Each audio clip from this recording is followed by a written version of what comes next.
खडकाच रोडमध्ये आपलं स्वागत आहे. सकाळी दुपारी संध्याकाळी हात चेहरा नाही पाहिला तर काय पाहिलं. तर आज आमच्या घरी आली होती एक सुंदर अशी गोष्ट, ती म्हणजे होती ट्रेडमिल. बाहेर जायचे आमचे वांदे होते, त्यामुळे आम्ही घरातच फिरायचं म्हणून आम्ही असं ट्रेडमिल मागवली. सगळ्या केस धुतल्यामुळे मी आपल्याच नादात होते आणि वीरू आणि धीरज ते त्यांच्या नादात होते ट्रेडमिल बसवायच्या. हे दोघं जण आले होते आणि त्याशी ट्रेडमिल सेट करून देत होते.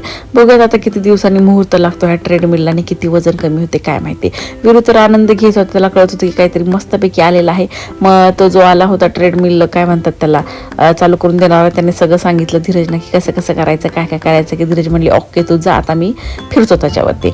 मग धीरजने नारळ फोडला पण विरूच्या पोटात दुखलं. विरू म्हणला नाही नाही मला पण फिरायचं. मग बंद ट्रेडमिलवर विरूला असं उभा केलं आणि हळू ट्रेडमिल स्टार्ट केली आणि स्लो याच्यावरती विरू पण फिरला. आता माझा नेक्स्ट नंबर आहे, आधी मी झोपणार आणि मग नंतर करणार आहे. ओके चलो बाय बाय.